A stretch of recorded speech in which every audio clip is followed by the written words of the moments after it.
Hello dear students, this is another video of the chapter change in profit sharing ratio among existing partners। बेटा आपको मैंने ये बताया था accounting treatment of revaluation of assets and liabilities due to change in profit sharing ratio among existing partner। उसमें case ए कराया था जो उसके अंदर था कि when revised values are to be recorded in the books, वो मैं पहले करा चुकी हूँ। और एक था case B when revised values are not to be recorded in the books, उसका मैं एक क्वेश्चन करा चुकी हूँ पिछली वीडियो में। तो अब मैं आपको उसी से रिलेटेड टॉपिक वही है कि when revised values are not to be recorded in the books, उससे रिलेटेड क्वेश्चन करा रही हूँ। Question number 42। सबसे पहले मैं क्वेश्चन को पढ़ के समझा रही हूँ। देखिए, L M and N are partner sharing profit and losses in equal proportion, 1:1:1 ratio है इनकी। On 31st March 2016 their balance sheet was as follows। Balance sheet के अंदर लायबिलिटी साइड क्रेडिटर्स 58,000 के दे रखे हैं। Reserve and surplus, surplus means होता है profits, 42,000 दे रखे हैं। कैपिटल अकाउंट दी हुई है, एल की 2 लाख, एम की 1 लाख, एन की 80,000। तीनों को प्लस करो तो 3,80,000 आ गई तीनों की कैपिटल। लायबिलिटी साइड का टोटल 4,80,000 है। एसेट साइड कैश 8,000, डेटर 75,000 है। Less provision for doubtful debt दे रखे हैं 3,000। 75,000 में से 3,000 माइनस करके हमारे डेटर 72,000 हो गए। स्टॉक हमें दे रखा 1,80,000 का, फिक्स एसेट 2,20,000 है। टोटल इसका आया एसेट साइड का 4,80,000। अब क्वेश्चन की लैंग्वेज देखिए। The partner decided that with effect from 1 April 2016 they will share profit and losses in the ratio 4:2:1। कि वो आगे से सोच रहे हैं 1 अप्रैल 2016 से उनकी रेशियो 4/7, 2/7, 1/7 हो जाए। For this purpose goodwill is to be valued at, underline करना इसको, 2 year purchase of average profit of the last 4 years. पिछले 4 सालों का एवरेज लेकर जो निकलेगा वो एवरेज प्रॉफिट होगा। Into number of year purchase 2 है तो क्या निकल के आएगी, वैल्यू ऑफ गुडविल। अब 2013 में क्या हुआ, 31 मार्च को हमें लॉस दिया हुआ है, ये नॉर्मल लॉस है, नॉर्मल नहीं है, 20,000। 2014 में 48,000 का प्रॉफिट है, 15 में 60,000 का प्रॉफिट है, और 15 में 60,000 का प्रॉफिट है, और 16 में 80,000 का प्रॉफिट है। मीन्स 3 ईयर्स का प्रॉफिट है और 1 ईयर में क्या है, लॉस है। सभी प्रॉफिट्स को हम ऐड करके लॉस को माइनस करके जो आएगा प्लस माइनस करके 4 से डिवाइड करके एवरेज प्रॉफिट निकालेंगे। जो आएगा उसको 2 से मल्टीप्लाई करके वैल्यू गुडविल आ जाएगी। आगे पढ़ते हैं। They further agreed that provision for doubtful debt to be increased by 2,000। कि हमारा जो प्रोविजन है पहले 3,000 था ना, अब वो 2,000 और बढ़ जाए, यानी 5,000 हो जाए। कहने का 2,000 जो बड़ा है प्रोविजन वो हमारा क्या है, लॉस है। सेकेंड पॉइंट है stock to be appreciated by, stock 20% बढ़ जाए, 1,80,000 का 20% 36,000 होता है, बढ़ेगा तो हमारा क्या, गेन। आगे फिक्स एसेट डेप्रिसिएट कर दो 10% से, फिक्स एसेट 2,20,000 है, 10% 22,000 बनेगा, डिक्रीज होगा तो क्या है वो लॉस है।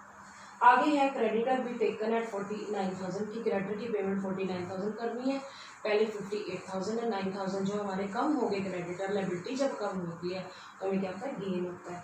तो इसमें हमारे पास 2 तो गेन है, कौन कौन से, क्रेडिटर को कम देना वो गेन है, स्टॉक हमारा बढ़ गया वो हमारा गेन है। लेकिन 2 लॉस है कि प्रोविजन हमारा बढ़ गया डाउटफुल डेट पर वो लॉस है, फिक्स एसेट डेप्रिसिएट होगी वो हमारा लॉस है। अब ये लाइन इंपॉर्टेंट है। Partner do not desire to record the revised value of assets and liabilities in the books. They also desire to leave the reserve and surplus undisturbed. मतलब क्या है कि पार्टनर नहीं चाहते कि रिवाइज वैल्यू शो करें, तो हम इस क्वेश्चन में रिवैल्यूएशन अकाउंट नहीं बनाएंगे। और वो नहीं चाहते रिजर्व और सरप्लस को बांटना नहीं चाहते, तो यानी कि वो भी इसमें क्या हो जाएगा, प्लस। जो हमारा रिवैल्यूएशन का प्रॉफिट या लॉस आएगा उसमें हम क्या कर देंगे, रिजर्व एंड सरप्लस को प्लस कर देंगे, और वैल्यू गुडविल भी दी है उसको भी प्लस करके फिर देखेंगे आंसर हमारा नेट अमाउंट क्या आता है। फिर एंट्री क्या करेंगे, सिंगल, लिखा भी पड़ा, you are required to give effect to the change in the profit sharing ratio by passing the single entry, also prepare the revise balance sheet. इसके अंदर हमें सिंगल एंट्री कहा गया और रिवाइज बैलेंस शीट बनाने को कहा गया। तो अब आप बेटा क्या करोगे, अब आप क्वेश्चन नंबर 42 का जो स्टेप 1 है वो करोगे। आप कोई भी स्टेप, जैसे 1 वो बोला था जिसमें ओल्ड माइनस न्यू करे तब भी कर सकते हो, ये भी कर सकते हो। अब आप लिखोगे एडजस्टमेंट्स। एडजस्टमेंट किस किस की करनी है, एक तो एसेट्स लायबिलिटीज की करनी है, और एक क्या करनी है, रिजर्व एंड सरप्लस की करनी है, और एक वैल्यू गुडविल की करनी है। ठीक है, सबसे पहले आप गेन लिखो। जो गेन है, gain due to increase in the value stock, increase in the value of stock. Stock हमारा जो है क्या हो गया बेटे, बढ़ गया है ना। अब कैसे बढ़ा मैं बताती हूँ। स्टॉक हमारे पास पहले बेटा 1,80,000 था, 20% हफ्ता ही आपको करना है, 1,80,000 का 20% बढ़ गया तो कितना बढ़ गया, 36,000। ठीक है, अब जो है हमारा क्या हुआ, और gain due to decrease in the value creditor. Creditor की वैल्यू कम हो गई, हमें कम पैसे देने पड़ेंगे ना, तो हमारे को क्या हो गया, फायदा हो गया। क्रेडिटर पहले 58,000 थे, अब 49,000 रह गए, तो 9,000 का हमें क्या हो गया, फायदा हो गया। अब हमारा क्या है, loss due to increase in the value of, ऐसा नहीं बढ़ी बेटा, increase in the value of, provision बढ़ गया हमारा, डाउट हो गया हमें डेटर्स पर कि वो देंगे कि नहीं, उसके लिए हमने क्या बनाया, प्रोविजन बनाया, तो ये हमारा क्या है, लॉस है। कितना कितना बढ़ गया बेटा, 2,000, तो ये हमारा माइनस में आ जाएगा लॉस। इसके आगे मैं लेस लिख देती हूँ ताकि आपको प्रॉब्लम ना आए, ये हमारा ऐड होगा। उसके बाद एक और है लेस वाला, loss due to decrease in the value of fix asset, in the value of fix assets. Short form में मैंने एफ पे लिख दिया। फिक्स एसेट हमारी कितनी है, 2,20,000 है, उसका 10% आ गया 22,000। बस अब हमारे पास और कुछ नहीं है, एसेट्स लायबिलिटीज की रीवैल्यू। इसको प्लस करो तो 45,000 बनता है, इसको प्लस करो तो 24,000 बनता है, ये माइनस में है, हमारे पास 21,000 का प्रॉफिट आ जाएगा। हम क्या करेंगे, प्रॉफिट ऑन रीवैल्यूएशन, आंसर आ रहा है हमारा 21,000। ठीक है, हम एडजस्टमेंट करेंगे, एडजस्टमेंट फॉर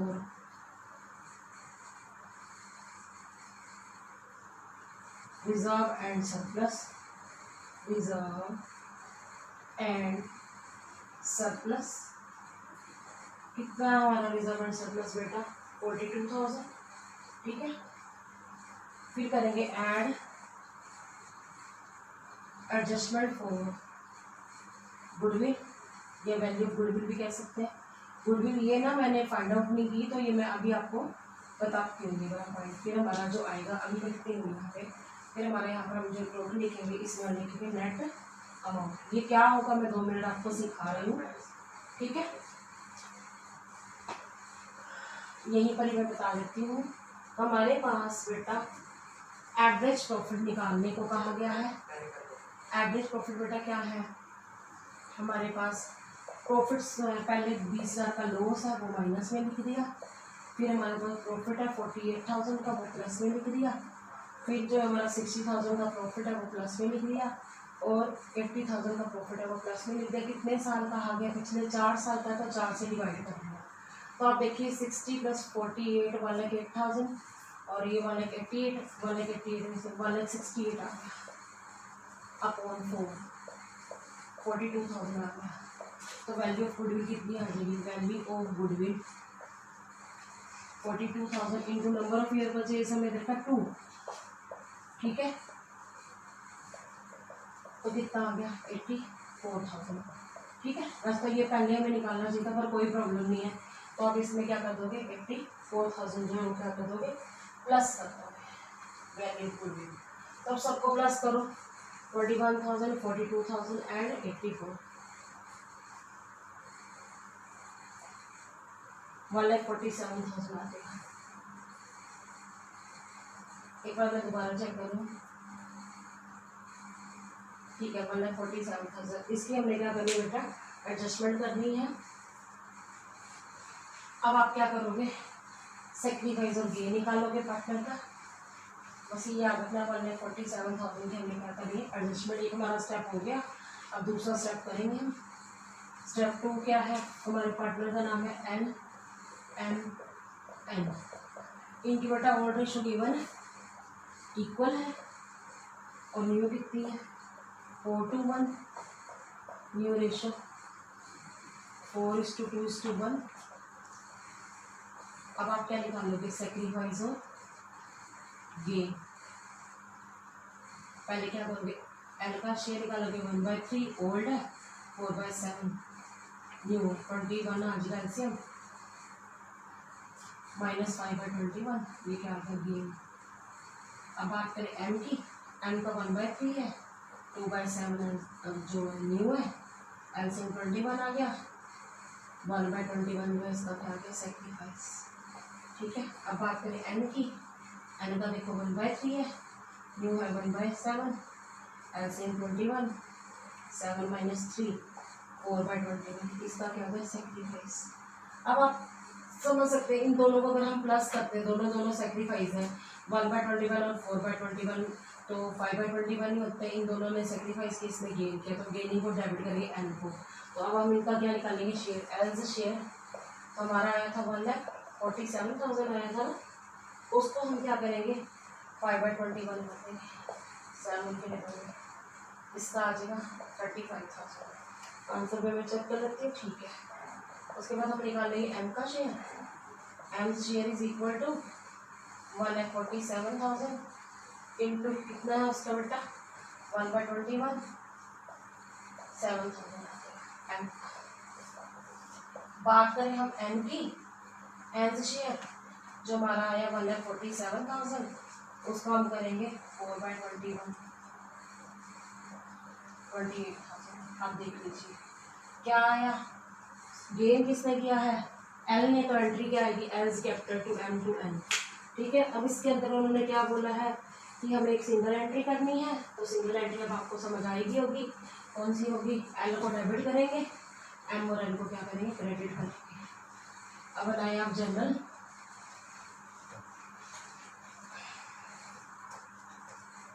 जनरल का फॉर्मेट आपको आता ही है, डेट, पर्टिकुलर्स, एल है, अमाउंट डेबिट, अमाउंट क्रेडिट, सिर्फ एक एंट्री है पर्टिकुलर्स। ठीक है,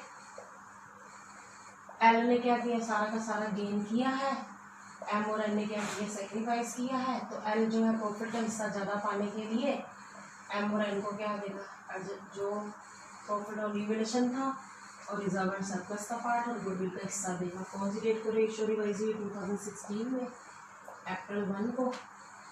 एंट्री क्या करेंगे L's capital account debit to M's capital account to N's capital account. अब आप देख चुके हैं एल की कैपिटल कितनी डेबिट है, मैंने अभी नोट्स में सिखाई थी, दैट इज 35,000, और उसकी कितनी आई थी 7,000 आई थी एम की और 28,000 आई थी एन की। हमने किसकी की है adjustment, being adjustment for revaluation of assets and liabilities and value of goodwill and reserve and surplus, है ना, जो भी हमने एडजस्टमेंट किया वो हमने लिख दिया। अब क्योंकि हमें क्वेश्चन में कैपिटल अकाउंट बनाने को नहीं कहा गया तो हम नहीं बनाएंगे, पर हम इनकी एडजस्टेड कैपिटल निकाल के दिखा देते हैं। देखो एडजस्टेड कैपिटल,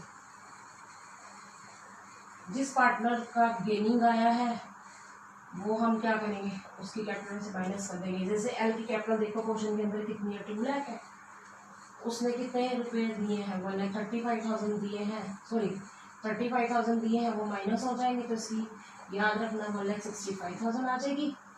ठीक है, और एम की बेटा देखो कैपिटल कितनी है क्वेश्चन में 1 लाख है, 1 लाख में ऐड कर देंगे 7,000 क्योंकि उससे मिले हैं तो उसकी कैपिटल आ जाएगी 1,07,000। अब बात करें हम एन की कैपिटल देखो बेटा लायबिलिटीज रेट कितनी 80,000 है, उसमें हम प्लस कर देंगे क्या वो 28,000 उसको उससे मिला है, तो 1,08,000 आ जाएगी। ये मैं साइड पर लिख रही हूँ क्योंकि जब मैं बैलेंस शीट बनाऊंगी तो मुझे दोबारा दिखाना प्लस माइनस नहीं करना पड़ेगा, इसी को देख के मैं आपको बता दूँगी। ठीक है, अब बात करें हम बैलेंस शीट की, क्योंकि इसके अंदर कैपिटल अकाउंट बनाने को नहीं कहा गया तो आप क्या करोगे बैलेंस शीट बनाओगे। और अभी मैं आपको बताऊँ एसेट हमने एज इट इज जो क्वेश्चन के अंदर दिए है वही की वही लिखनी है। बच्चे पूछते मैम क्यों, क्योंकि बेटा आपको रिवाइज वैल्यू तो बुक्स में शो करनी ही नहीं है, तो आप क्या करोगे, balance sheet as at date कौन सी, अप्रैल 1 2016, अप्रैल 1। फॉर्मेट सबको याद है, liabilities, amount, assets, amount. Asset बेटा एज इट इज क्वेश्चन के अंदर से देख लो, सेम लिख दो, सेम, कोई चेंज नहीं दिखाना। क्यों? क्योंकि हमें रिवाइज वैल्यू शो करनी ही नहीं है। सबसे पहले देखिए एसेट्स कौन सी दे रखी है, कैश 8000 है, एज इट इज क्वेश्चन को देखिए। डेटर्स है 75,000, इसमें हमें प्रोविजन माइनस करना है, जो कि क्वेश्चन में ही दिया हुआ है, जो लेस प्रोविजन, आपने प्रोविजन माइनस करके शो कर दिया कितना, 3000, तो हमारी कितनी आ गई, 72,000। उसके बाद स्टॉक वाले के 80,000, स्टॉक में कोई चेंज नहीं दिखाना। आप ये मत कहना एडजस्टमेंट में गया तो चेंज करें, नहीं, क्योंकि हमने रिवाइज वैल्यू शो नहीं करनी।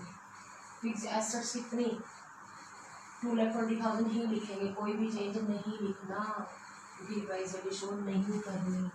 अब बात करें क्रेडिटर्स की, क्रेडिटर्स कितने हैं, 58,000 के। क्या रिजर्व एंड सरप्लस को हमने ओल्ड रेशो में बांटा था, नहीं ना, अगर तो बांटा होता फिर तो रिजर्व एंड सरप्लस खत्म हो जाता, और हमने तो गेनिंग टू सेक्रीफाइसिंग में बांटा हुआ है, ठीक है, उसकी एडजस्टमेंट किया, तो इसलिए पड़ा रहेगा अभी। अब कैपिटल अकाउंट्स लिखेंगे, पार्टनर का नाम क्या है, PKR फिर LMN, देखो LMN दे रखे हैं, LMN, L की कैपिटल मैंने आपको पहले ही बता दी थी, एडजस्ट करके 1,65,000, ठीक है। उसके बाद M की 1,07,000 बताई थी मैंने, और N की 1,08,000 थी, 3,80,000 ही आएगी। कैपिटल में सिर्फ चेंजेस आए हैं, देख सकते हो आप, इसमें माइनस हुए हैं, इन दोनों में प्लस हुए हैं। क्यों हुए हैं, क्योंकि एडजस्टमेंट हुई है। टोटल हमारा वही आ जाएगा, होल है 80,000। क्लियर हो गया, ये हो गया क्वेश्चन कंप्लीट। बेटा मैं आपको इस चैप्टर का लास्ट क्वेश्चन करवाने जा रही हूँ, क्वेश्चन नंबर 44। पहले क्वेश्चन को रीड करके समझा रही हूँ, फिर क्वेश्चन कराती हूँ। Anshu, Anju and Anupama are partner in a firm sharing profit in the ratio 2:2:1। 3 partner थे जिनकी रेशियो 2/5, 2/5, 1/5 है। Their balance sheet as at 31 March 2019 was as follows. Balance sheet में बेटा देखो, लायबिलिटी साइड क्रेडिटर 65,000 दे रखे हैं, बिल पेबल 7,000 दिया हुआ है, जर्नल रिजर्व 48,000 दे रखे हैं। कैपिटल दे रखे हैं, अंशु की 2,40,000, अंजू की 2 लाख, अनुपमा की 1,60,000। तीनों को प्लस करके हमारी जो कैपिटल तीनों की आ गई 6 लाख। लायबिलिटी साइड का टोटल बेटा 7,20,000 है। एसेट साइड देखिए बेटा, लैंड 2 लाख है, बिल्डिंग 80,000 है, प्लांट 1,60,000 है, स्टॉक 2,10,000 है, डेटर्स 50,000 है, और कैश 20,000 है। टोटल आ गया 7,20,000। अब आगे रीड करो, देखो Anshu, Anju and Anupama decided to share the profit equally on WEF लिखा हुआ, विद इफेक्ट फॉर्म होता है इसका मतलब, April 1, 2019। For this purpose it was agreed that the goodwill of the firm should be valued eight 60,000। हमारे क्वेश्चन में गुडविल की value दी हुई है, निकालने की जरूरत नहीं है। Second point, land should be revalued at 3 lakh. Revalued at मतलब रीवैल्यू होकर इसकी वैल्यू इतनी आई है, कितनी, 3 लाख। पहले 2 लाख थी, अब 3 लाख होगी, तो मैं क्या हो गया, फायदा हो गया, तो आप साइड में लिख लो gain. Building and plant should be depreciated by 5%। Building की वैल्यू 80,000 है, 5% होगा 4,000, कम होगी तो हमारे लिए लॉस है। प्लांट जो है 1,60,000 है, उसकी भी वैल्यू 5% कम हो जाएगी, तो 8,000 आ जाएगी, लॉस होगी हमारा। स्टॉक रीवैल्यू हुआ है 2,25,000। स्टॉक बेटा हमारा पहले 2,10,000 था, अब 2,25,000 हो गया, 15,000 का हमें क्या हो गया, फायदा, ठीक है। अब फायदे बेटा मैंने अभी 2 बताए हैं, एक लैंड की वैल्यू बढ़ी है और एक स्टॉक की वैल्यू बढ़ी है, और 2 नुकसान बताए, बिल्डिंग की वैल्यू कम हुई है और प्लांट की वैल्यू भी कम हो गई है। थर्ड पॉइंट देखिए, creditor amounted to 2,000 were not likely to be claimed and hence should be written. कि 2,000 के क्रेडिटर को पेमेंट करने की जरूरत नहीं है, इसको ख़त्म कर दो। तो हमारा फ़ायदा है। क्यों? क्योंकि हमें क्रेडिटर को कम पैसे देने पड़ेंगे। You are required to number 1 record the necessary journal entry to give effect to the above agreement without opening revaluation account. उन्होंने कहा आपने रिवैल्यूएशन अकाउंट नहीं खोलना। इट मीन्स वो पार्टनर रिवाइज वैल्यू शो नहीं करना चाहते, तो वो प्लस माइनस करके जो मैंने सिखाया एडजस्टमेंट वो करेंगे। बी पार्ट है prepare the capital account of the partner. इस क्वेश्चन में पार्टनर की कैपिटल अकाउंट बनाने को कहा है तो हम बना देंगे। सी पार्ट है prepare the balance sheet of the firm after the constitution, कि जब हमारी रिवाइज हुई है रेशो उस डेट को हमने बैलेंस शीट बनानी है। आगे पढ़ो, ये पॉइंट इंपॉर्टेंट है इस क्वेश्चन का सबसे। Partner decide that general reserve is to be transferred to capital account, कि ये पार्टनर में बांटना है तो अब इसकी एडजस्टमेंट नहीं करेंगे। आगे मैं क्या करती थी, जो प्रॉफिट या लॉस आता था रिवैल्यूएशन का उसमें वैल्यू गुडविल भी ऐड करती थी, रिजर्व्स भी ऐड करती थी। अब मैंने रिजर्व्स नहीं ऐड करने, क्यों? क्योंकि उन्होंने लिखा हुआ है पार्टनर जनरल रिजर्व नहीं जनरल रिजर्व जो है पार्टनर की कैपिटल अकाउंट में डालना है। मीन्स गेनिंग टू सैक्रिफाइसिंग नहीं करना, general reserve to Anshu to Anju to Anupama करेंगे। वो कैसे करेंगे मैं भी बताती हूँ। 2 एंट्रीज होंगी, एक जनरल रिजर्व को बांटने की और एक gaining to sacrificing. Whereas revised values of asset and liability are not to be recorded, कि रिवाइज वैल्यू शो नहीं करनी। बेटा अब हम स्टेप बाय स्टेप करते जाएंगे। पहले देखिए क्वेश्चन नंबर 44 लिखिए। इसके हम पहले क्या बनाएंगे, नोट्स बनाएंगे, ठीक है। अब सबसे इम्पोर्टेंट पॉइंट क्या था, जनरल रिजर्व था, जो कि इन्होंने कहा है कि वो ट्रांसफर करना है कैपिटल अकाउंट में, बांटना है, तो वो ओल्ड रेशियो में बांटेंगे। अच्छा मान लो जनरल रिजर्व दिए होते कोई इन्फॉर्मेशन ना होती इसके बारे में, तो भी आप इसको बांटते कौन सी रेशियो में, ओल्ड रेशियो में। अब आप पहले एडजस्टमेंट कर लो, हेडिंग कर दो एडजस्टमेंट, ठीक है। पहले आप एक तरफ क्या लिख दो, सारे फायदे लिख दो। अब मैंने फायदे 3 बताए थे। एक हमारी लैंड की वैल्यू बढ़ी है, लिखो प्रॉफिट, या आप गेन लिख दो, gain due to increase in the value of, किसकी वैल्यू बढ़ी है देखो, लैंड। लैंड पहले बेटा हमारी कितनी थी, 2 लाख थी, अब कितनी हो गई है 3 लाख, तो कितनी बढ़ गई 1 लाख, हमें फ़ायदा हो गया। फिर हम बात करें हमारे stock, gain due to increase in the value of stock. पहले आप देखिए बेटा स्टॉक कितना है, स्टॉक है 2,10,000, अब 2,25,000 हो गया, तो 15,000 बढ़ गया, ये हमारा फायदा है, तो यहाँ पे मैं ऐड लिख दूँगी, ठीक है। अब एक ऐड और है, gain due to decrease in the value of creditor. Creditor को कम देने पड़ेगी। Not likely to be claim का मतलब क्या है कि पे करने, वो क्लेम ही नहीं कर रहे, हमें पे ही नहीं करना पड़ेगा, तो ये भी हमारा क्या है, फायदा है, ठीक है। अब हम लेस करेंगे, 2 लॉस है हमारे, loss due to decrease in the value of building. पहले आप देखो बिल्डिंग की वैल्यू कितनी है, बिल्डिंग की वैल्यू बेटा हमारे पास 80,000 है, कितनी कम होगी 5%, तो 4,000 निकाल के देख सकते हो। इसके आगे मैंने ब्रैकेट लिख दिया क्योंकि ये लॉस है, माइनस होगा, less loss due to decrease in the value of plant. Plant हमारी एसेट है, इसकी वैल्यू क्योंकि कम हो गई है, तो प्लांट हमारे पास कितना बेटा 1,60,000 है, 5% करो तो 8,000 बन गया, 8,000 कम हो गया। अब आप पहले क्या करो, उसको प्लस किए, माइनस माइनस प्लस हो जाएगा, 12,000 आ जाएंगे माइनस के, और प्लस का कितना आ जाएगा 1,17,000, तो 1,05,000 हमारा रिवैल्यूएशन का प्रॉफिट आ जाएगा, 1,05,000 प्रॉफिट ऑन रिवैल्यूएशन। अब हम इसमें एडजस्टमेंट करेंगे, किसकी, ad adjustment for goodwill, adjustment for goodwill. Goodwill हमें दे रखी है, हमें निकालने की जरूरत नहीं है बेटा। गुडविल कितनी बच्चे आपके पास 60,000 है, तो आप इसको प्लस कर दो, कितना आ गया 1,65,000। अब मैंने इससे जनरल रिजर्व नहीं जोड़े, इसका रीज़न सुनो। जनरल रिजर्व क्योंकि वो बांटना चाहते हैं ना बेटा, तो हमें क्या करना पड़ेगा, तो हमें general reserve to Anshu to Anju to Anupama करना पड़ेगा ओल्ड रेशियो में। ये इस क्वेश्चन का इंपॉर्टेंट पॉइंट था, बच्चों को बड़ी कंफ्यूजन रहती है जनरल रिजर्व। अगर तो लिखा था partner do not want to distribute general reserve, तब तो हम इसके अंदर वो प्लस कर देते। तो ये हमारा क्या आ गया नेट अमाउंट। ठीक है, अब हम क्या करेंगे, इनकी ओल्ड माइनस न्यू करके सेक्रीफाइस और गेन। यहाँ पर मैं साइड पर लिख देती हूँ एडजस्टमेंट कितनी करनी है, 1,65,000। ठीक है, अब हम बात करते हैं ओल्ड और न्यू की।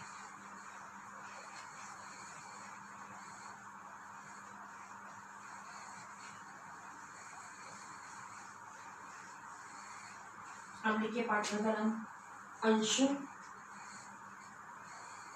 अंजू, अनुपमा। ओल्ड रेशो लिखिए बेटा, पहले ओल्ड रेशो, फिर लिखो न्यू रेशो। 2:2:1। न्यू दे रखी है हमें इक्वल 1:1:1। अब बात करें सेक्रीफाइस और गेन। पहले हम बात करेंगे अंशु की। 2/5 ओल्ड रेशो है और न्यू 1/3 है। 15 एलसीएम आ गया। 6 - 5 1/15, ये क्या आ गया सेक्रीफाइस। अब बात करो आप अंजू की। अंजू का हम करेंगे 2/5 - 1/3, एलसीएम आ गया 15, ये आ जाएगा 1/15, इसका भी क्या आ जाएगा सेक्रीफाइस। अब बात करें अनुपमा की। अनुपमा का ओल्ड बेटा कितना है 1/5 है, न्यू है 1/3, एलसीएम 15 आ गया। 3 - 5 - 2/15, इसका बेटा आ गया गेन। अब बात समझ लेना, दो ने सेक्रीफाइस किया, पहले का 1/15, दूसरे का 1/15, दोनों को प्लस करो 2/15, इसका गेन है, यानी कि दो का सेक्रीफाइस एक का गेन है। अब हम किसकी एडजस्टमेंट करेंगे, अंशु का शेयर निकालेंगे। हमारे पास कितना आया था 1,65,000 आया था ना बेटा, उसका हम 1/15 कर रहे हैं। इसका आंसर आ जाएगा 11,000। ठीक है, अब बात करेंगे अंजू की। अंजू का भी सेम ही आएगा क्योंकि इसका भी 1/15 ही है बाई चांस।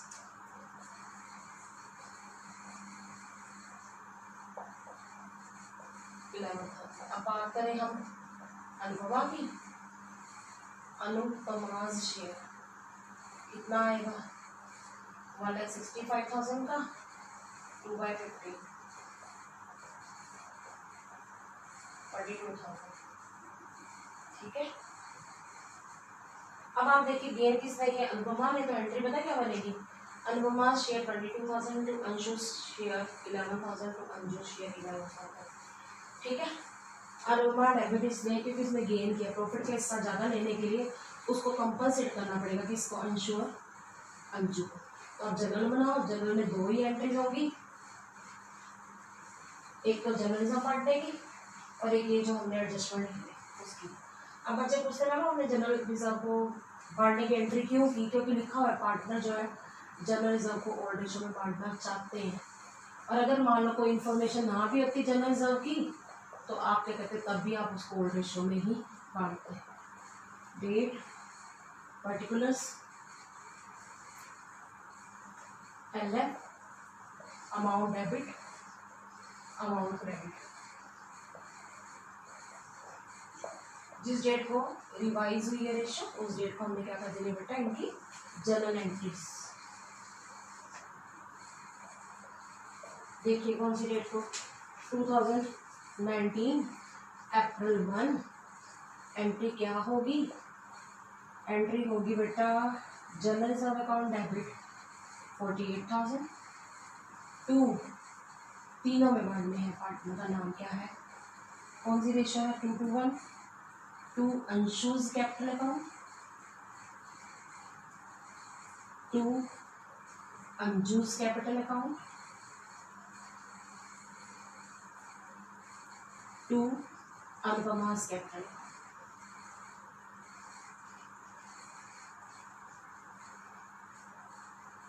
आप देखिए हमारे पास कितने जनरल रिजर्व पड़े हैं, उनको बांट दो, 48,000 पड़े हमारे पास, ठीक है। आप उसको 48,000 को 2/5 करके देखो, ठीक है, 19,200 आ जाएगा पहले का, दूसरे के भी 2/5 है, दूसरे का भी 19,200 आ जाएगा, तीसरे का 1/5 है तो 9600 आ जाएगा। एंट्री डोनेशन क्या लिखोगे, बीइंग जनरल रिजर्व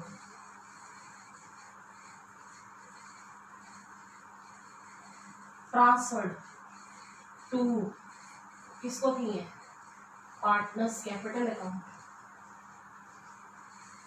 इन कौन सी रेशो में, old PSR profit sharing ratio, ठीक है। अब एंट्री क्या होगी, जो हमने एडजस्टमेंट की थी अप्रैल 1 को, अनुपमा ने देना है, अनुपमा ने क्या देना है, एडजस्टमेंट करनी है, जो उनकी गेनिंग ज़्यादा आई, मतलब गेनिंग आई थी किसके, अंजू और अंशु को, to Anshu's capital account, to Anju's capital account, किसकी हमने एडजस्टमेंट की है, रिवैल्यूएशन ऑफ एसेट्स और लायबिलिटीज की, और किसकी की है, वैल्यू गुडविल की। हमारा आंसर जो आया था अनुपमा का 22,000 आया था, उसने कितना कितना हमको देना, 11,000, आप नोट्स में देख सकते हैं, मैंने अभी आपको करवाया था।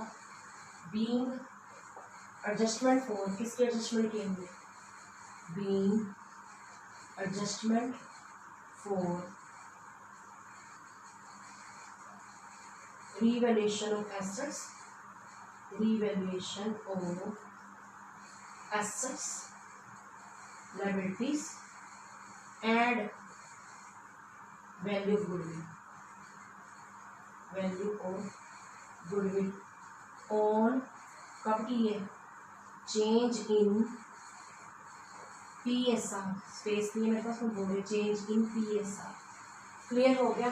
दो ही एंट्रीज करी, जब रिजर्व ओल्ड रेशो में बांट दिया, और जो हमने एडजस्टमेंट की एसेट्स और लायबिलिटीज की उनको गेनिंग टू सैक्रिफाइसिंग कर दिया। अब हम बनाएंगे बेटा पार्टनर का कैपिटल अकाउंट। सबको जो है पार्टनर का कैपिटल अकाउंट का फॉर्मेट आता ही है, कैपिटल अकाउंट में हमें डेट लिखने की जरूरत नहीं है। अब आपको फॉर्मेट बता दूँ,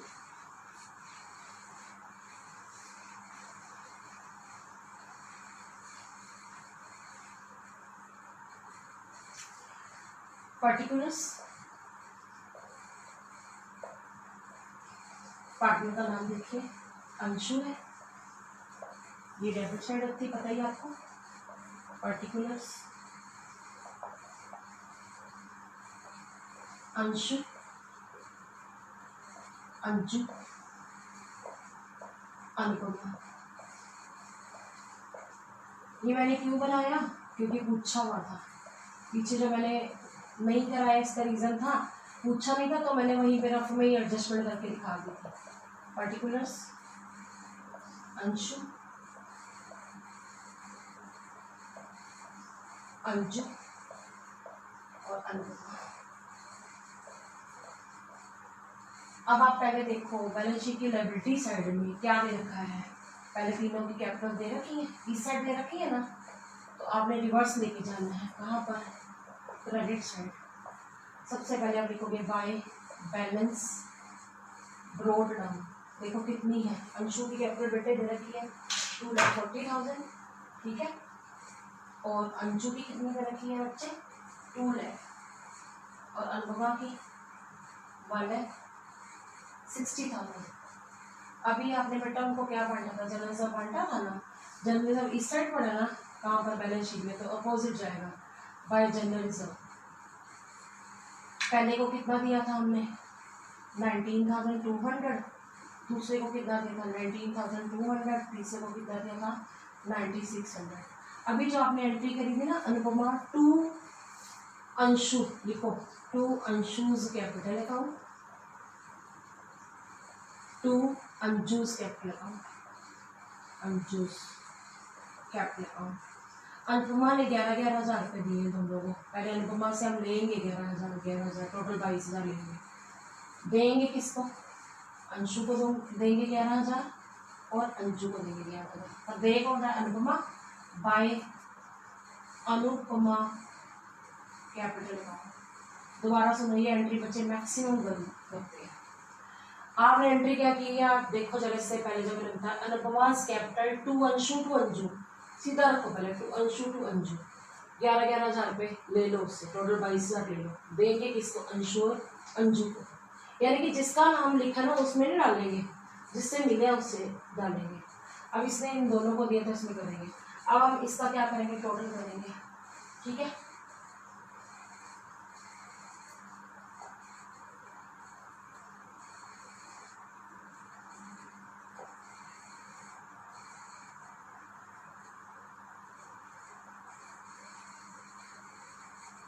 टू 70200 आ गया पहले का।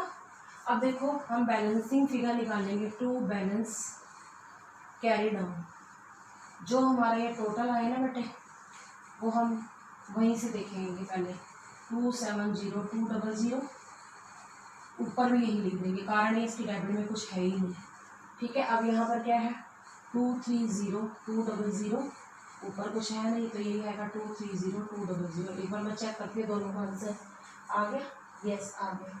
अब बात करें इसकी 169600, अगर हम इसमें से 11 और 11 22,000 माइनस कर देते हैं तो इसका आंसर भी आ जाएगा, ठीक है। 147600, ठीक है 147600। अब हम क्या बनाएंगे बेटा, इसकी बैलेंस शीट, क्योंकि पूछा हुआ है हमें रिवाइज बैलेंस शीट बनाने को। अब बच्चे सोचते हैं रिवाइज का मतलब है कि एसेट लायबिलिटी में चेंज करना, बेटे नहीं करना। अब हमें कैसे पता चलेगा नहीं करना, क्योंकि बेटा लिखा तो बड़ा, partner do not want to show the revise value, show ही नहीं करना चाहते, तो जो एसेट्स हैं वो एज इट इज रहेंगी, लायबिलिटीज है एज इट इज रहेंगी। चेंज किसमें आया, कैपिटल में, ठीक है। वो कैपिटल मैंने अभी बता दी कैसे करनी है। और अब आप जनरल रिजर्व नहीं दिखाओगे, अब लायबिलिटी साइड बताऊँ क्यों, क्योंकि जनरल रिजर्व आप ओल्ड रेशियो में बांट चुके हो, इसलिए। Balance sheet as at March 31, 2000 sorry April 1, 2019, सबको फॉर्मेट आता है, liabilities amount assets amount, assets amount. अब आप पहले बेटे एसेट्स देखो कौन सी दी हुई है, वो आपने बच्चे एज इट इज लिखनी है। एज इट इज का मतलब क्या बच्चे, जो हमें क्वेश्चन में दी है ना हमने वही लिखनी है। इसका रीजन क्या है, इसका रीजन ये है कि हमें रिवाइज वैल्यू शो ही नहीं करनी। लैंड दे रखी है हमें कितनी, 2 लाख, 2 लाख की 2 लाख की लिखनी है, बताओ क्या होगी, हमने रिवाइज वैल्यू शो ही नहीं करनी। अब बात करें हम बिल्डिंग की, बिल्डिंग हमारे को कितनी दे रखी है, बिल्डिंग हमें 80,000 दे रखी है, तो आप 80 की 80 ही लिखोगे, क्योंकि बिल्डिंग को रिवाइज नहीं करना। लैंड, किसी एसेट को रिवाइज नहीं करना, क्यों नहीं करना, क्योंकि हमने शो ही नहीं करनी रिवाइज वैल्यू। स्टॉक दे रखा हमें 50,000, एक मिनट, स्टॉक हमें दे रखा 2,10,000, स्टॉक लिख दिया 2,10,000, एज इट इज लिख रही हूँ मैं सारा कुछ भी चेंज नहीं करना। डेटर्स दे रखे हैं, डेटर्स कितने बेटा हमें 50,000, और कैश 20,000। आपने देखा मैंने कोई एसेट रिवाइज की है, नहीं की ना, क्योंकि करनी ही नहीं ना बेटे, क्यों नहीं करनी, क्योंकि रिवाइज वैल्यू शो ही नहीं करनी, लिखा हुआ है क्वेश्चन में। अब हम क्या करेंगे, क्रेडिटर्स लिखेंगे, कुछ भी चेंज नहीं करना लायबिलिटी में, क्यों, क्योंकि रिवाइज वैल्यू शो ही नहीं करनी। अब बात करें बिल पेबल की, बिल पेबल हमें 7,000 दे रखे हैं, तो 7 के 7,000 लिखेंगे, क्लियर। अब बात करें हम जनरल रिजर्व की। अब बच्चे पता क्या गलती करते हैं, जनरल रिजर्व लिख देते हैं, यहाँ पे नहीं लिखने बेटा, क्यों, क्योंकि जनरल रिजर्व हम पार्टनर में ओल्ड रेशियो में बांट चुके हैं। अब कैपिटल लिखेंगे अंशु की, अंजू की और अनुपमा की, ठीक है। अभी वो कैपिटल आएगी बेटा जो हमारे आंसर आए थे, पहले का आंसर आया था बेटा 270,200, ठीक है। दूसरे का कितना आया था 230,200, अभी मैंने आपको करके बताया भी था। और तीसरे का आया था 147,600, ठीक है। अब हम इसका क्या करेंगे, टोटल करेंगे। इधर का टोटल तो बेटा हमारा 7,20,000 ही आएगा, और इधर का भी अभी इसका टोटल मैं बता रही हूँ, इसका टोटल हमारा 7,20,000 आएगा। ठीक है, मैं इसका बताती हूँ कितना आएगा।